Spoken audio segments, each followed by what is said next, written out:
శ్రీమాత్రే నమః. అందరికీ నమస్కారం అండి. ఈ వీడియోలో లక్ష్మీ అనుగ్రహం కోసం కొత్త అమావాస్య రోజు ఇంట్లో పూజ ఏ విధంగా నిర్వహించుకోవాలి, ఈరోజు ఎటువంటి విధి విధానాలు పాటించాలి అనే పూర్తి సమాచారాన్ని తెలుసుకుందాం.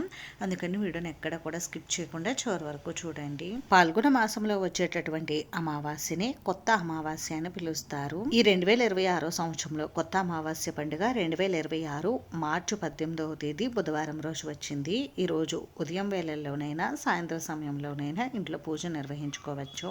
లక్ష్మీదేవి అమ్మవారి అనుగ్రహం శీఘ్రంగా కలగాలంటే అమ్మవారిని మంగళ శుక్రవారాల్లో అలాగే పౌర్ణమి అమావాస్య తిథుల్లో పూజించడం వలన అమ్మవారి అనుగ్రహం శీఘ్రంగా కలుగుతుంది. లక్ష్మీదేవి అమ్మవారి అనుగ్రహం మన పైన ఉంటే మనకి డబ్బుకి తిండికి బట్టకి ఎటువంటి లోటు ఉండదు. అయితే మనం లక్ష్మీదేవి అమ్మవారిని ప్రతి నెలలో వచ్చే అమావాస్య తిథికి పూజించుకోవచ్చు. అయితే విశేషంగా మనకి ఉగాదికి ముందు రోజు వచ్చే కొత్త అమావాస్య రోజున అమ్మవారిని పూజించడం వలన విశేషమైన ఫలితాలు అయితే కలుగుతాయి.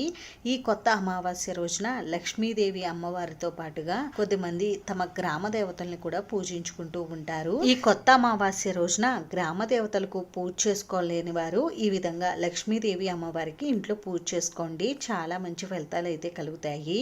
అయితే ఇంట్లో గ్రామ దేవతలు పూజ చేసుకున్న లక్ష్మీదేవి అమ్మవారికి పూజ చేసుకోవచ్చా అని మళ్ళీ మీలో చాలా మందికి డౌట్ అయితే వస్తూ ఉంటుందండి. మనం ఇద్దరు అమ్మవార్లకి కూడా పూజ చేసుకోవచ్చు. అయితే అమ్మవారికి పూజను ఏ సమయంలో చేయాలి అని అంటే అమావాస్య తిథి ఉన్నప్పుడు ఉదయం కానీ సాయంత్రం కానీ అమావాస్య తిథిలో పూజ చేసుకుంటే మంచిదండి. మీకు ఉదయం కుదిరితే ఉదయం చేసుకోండి పూజ, లేదంటే సాయంత్రం సమయంలో చేసుకోండి. అమావాస్య రోజున సూర్యోదయానికంటే ముందుగానే నిద్ర లేచి ఇంటిని శుభ్రపరచుకుని ముందుగా ద్వారలక్ష్మి పూజ నిర్వహించుకోండి. ఆ తర్వాత లక్ష్మీదేవి అమ్మవారికి పూజను అయితే నిర్వహించుకోండి. అమ్మవారికి పూజను పూజా మందిరంలోనైనా చేసుకోవచ్చు, లేదు అంటే ప్రత్యేకంగా పీఠంలో ఏర్పాటు చేసుకునైనా చేసుకోవచ్చు. నేనైతే అమ్మవారికి ఇలా ప్రత్యేకంగా పీఠం ఏర్పాటు చేసుకుని పూజ చేసుకుంటున్నాను. అమ్మవారి పూజా పీఠాన్ని ఏర్పాటు చేసే చోట ముందుగా తడిబట్ట పెట్టుకుని పసుపుతో అలికి బియ్య పిండితో ముగ్గు పెట్టుకోవాలండి. ఆ తర్వాత ఒక పీటకు కూడా పసుపు రాసి బియ్య పిండి కుంకుమతో బొట్లు పెట్టుకుని పీట పైన ఏదైనా ఎరుపు రంగు వస్త్రాన్ని కానీ నలుపు రంగు కాకుండా ఏ రంగు వస్త్రాన్ని అయినా పరుచుకోవాలి. ఆ తర్వాత ఆ పీఠం పైన ఒక 3 గుప్పిళ్ల వరకు బియ్యం పోసి బియ్యం పైన కొద్దిగా పసుపు కుంకుమలు ఉంచి ఇప్పుడు లక్ష్మీదేవి అమ్మవారి ఫోటోని పూజలో పెట్టుకోవాలి. ముందుగానే అమ్మవారి ఫోటోని శుభ్రం చేసుకుని అమ్మవారి ఫోటోకి గంధం కుంకుమ బొట్లు పెట్టి అందంగా అలంకరించుకోవాలి. ఆ తర్వాత అమ్మవారి ఫోటోని మీ దగ్గర ఉన్నటువంటి పువ్వులతోటి పువ్వుల మాలలతోటి అందంగా అలంకరించుకుని పూజలో పెట్టుకోండి. మీ దగ్గర అమ్మవారి విగ్రహం ఉంటే అమ్మవారి విగ్రహాన్ని కూడా తప్పనిసరిగా పూజలో పెట్టుకోండి. అలాగే అమ్మవారి దగ్గర ఈ విధంగా నిండుగా పసుపు కుంకుమలు కూడా పెట్టుకోండి. అలాగే ఇంట్లో ఉన్నటువంటి పప్పు దినుసులు ఇంకా అమ్మవారికి ఇష్టమైనటువంటి వస్తువులన్నీ కూడా ఇలా పూజలో అమ్మవారి దగ్గర నిండుగా పెట్టుకోండి. నేనైతే అమ్మవారి పూజలో ఈ విధంగా బియ్యం, చిట్టి గాజులు, తామర గింజలు, పసుపు కొమ్ములు, ఇంకా అమ్మవారికి ఇష్టమైనటువంటి లక్ష్మీ కవలు, గోమతి చక్రాలు, ఇంకా చిల్లర నాణాలు అయితే పెట్టుకున్నానండి. మీరు వీటి ప్లేస్ లో మీ దగ్గర ఏవి ఉంటే అవి పెట్టుకోవచ్చు. అంటే బియ్యం, పప్పు, ఉప్పు ఇవి కూడా పెట్టుకోవచ్చు అండి. ఇలా మనం అమ్మవారి పూజలో ఇవన్నీ కూడా నిండుగా పెట్టుకోవడం వల్ల మన ఇంట్లో వీటికి ఎటువంటి లోటు లేకుండా ఉంటుంది. అలాగే ఈ రోజు పూజలో మనం ఎన్ని దీపాలైనా పెట్టుకోవచ్చు అండి. 2 కానీ 3 కానీ 5 కానీ ఇలా ఈ సంఖ్యలో ఎన్ని దీపాలైనా పెట్టుకోవచ్చు. అలాగే ఈ రోజు ఉప్పు దీపం, కామాక్షి దీపం, పంచగవి దీపం ఇలా ఏ దీపాలైనా కూడా పెట్టుకోవచ్చు. అమ్మవారికి ఇష్టమైన దీపాలు, తమలపాకుల దీపం ఇవన్నీ కూడా పెట్టుకోవచ్చండి.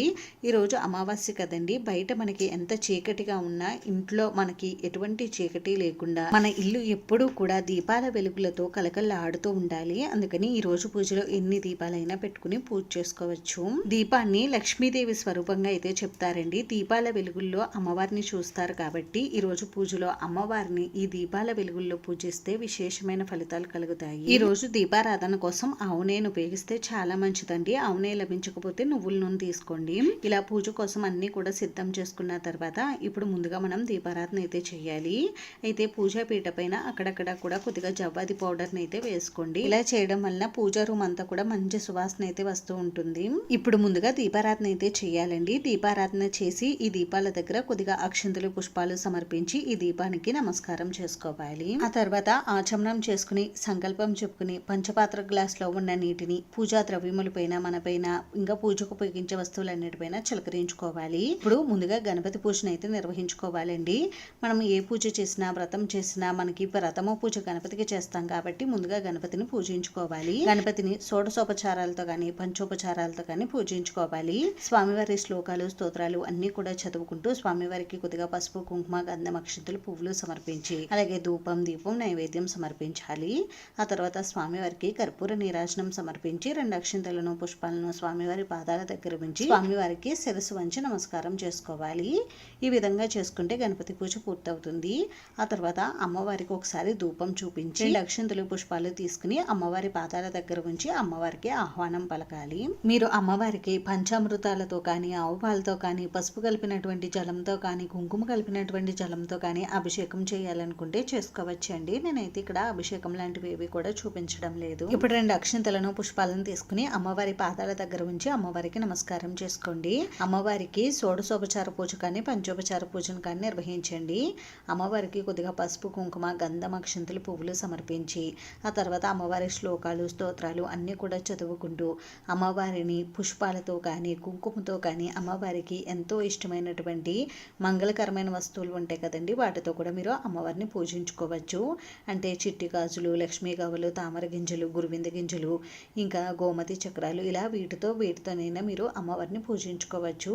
అమ్మవారికి ఎంతో ఇష్టమైన పూజ కుంకుమార్చన కాబట్టి అమ్మవారి శ్లోకాలు, అష్టోత్తరం చదువుకుంటూ అమ్మవారికి కుంకుమార్చన చేసుకోండి. అమ్మవారికి కుంకుమార్చన నిర్వహించేటప్పుడు ముందుగా కొద్దిగా పసుపుని పూజ చేసి ఆ తర్వాత కుంకుమార్చన అయితే చేయండి. అమ్మవారి శ్లోకాలు, స్తోత్రాలు ఏవి కూడా చదవడం రాదనుకునేవారు ఓం శ్రీ మహాలక్ష్మీదేవి నమః అని అనుకుంటూ అమ్మవారికి పూజ చేసుకోవచ్చు. లేదా శ్రీమాత్రే నమః శ్రీమాత్రే నమః అని అనుకుంటూ అయినా పూజ చేసుకోవచ్చు. పూజ పూర్తయిన తర్వాత అమ్మవారికి ధూపం, దీపం, నైవేద్యం అయితే సమర్పించాలి. అమ్మవారికి ఈ రోజు నైవేద్యంగా పాలతో చేసినటువంటి ఏ నైవేద్యాలనైనా సమర్పించవచ్చు. అంటే పాలన్నం కానీ, పరమాన్నం కానీ ఇలా పాలతో చేసినటువంటి నైవేద్యాలు సమర్పిస్తే చాలా మంచిది.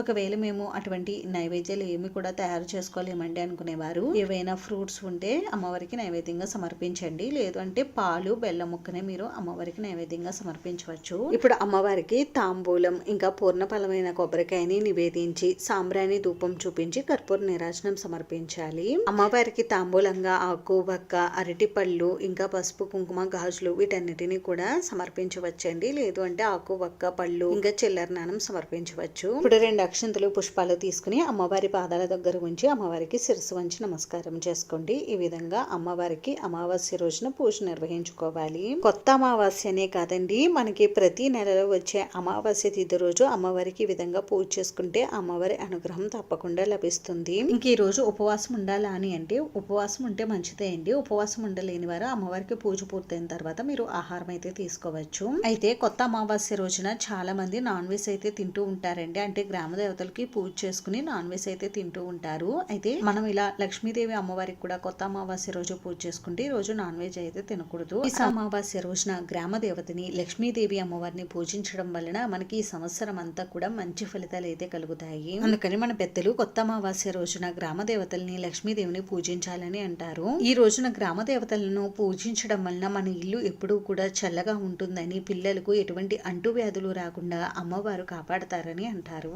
అందుకని తప్పకుండా ఈ రోజు గ్రామ దేవతకి, లక్ష్మీదేవి అమ్మవారికి పూజను అయితే నిర్వహించుకోండి. అమ్మవారికి ఈ రోజున ధూపం కొద్దిగా ఎక్కువగా వేసి ఆ ధూపాన్ని ఇల్లంతా కూడా చూపించండి. ఇలా చేయడం వలన ఇంట్లో ఉన్న నెగిటివ్ ఎనర్జీ అంతా కూడా తొలగిపోతుంది. ఇంకా పూజ అంతా కూడా పూర్తయిన తర్వాత ఈ అమ్మవారి పూజా పీఠాన్ని నెక్స్ట్ డే మార్నింగ్ అయితే మనం కదిలించేవచ్చండి. అయితే మనం ఇక్కడ పూజలో పెట్టినటువంటి బియ్యం, ఇంకా చిల్లర నాణ్యాలు ఇవన్నీ ఉన్నాయి కదండి, వీటన్నిటిని తీసి బియ్యం, పప్పులు పెట్టుకుంటే మనం ఏదైనా నాన్ వెజ్ వండని రోజు వంటల్లో కొత్త అమావాస్య రోజున లక్ష్మీ ఆరాధన, గ్రామ దేవతల ఆరాధనతో పాటుగా పితృదేవతలను కూడా ఆరాధించాలి. ఈ రోజు పితృదేవతలకు తర్పణాలు వదలటం, వారి పేరు మీద దాన ధర్మాలు చేయడం వలన కూడా మంచి ఫలితాలు కలుగుతాయి. పితృదేవతల అనుగ్రహం ఉంటే వంశాభివృద్ధి ఉంటుంది. అంతేనండి, చూసారు కదా. ఈ వీడియో మీకు నచ్చితే ప్లీజ్ లైక్ చేసి, షేర్ చేసి, సబ్స్క్రైబ్ చేసుకోండి.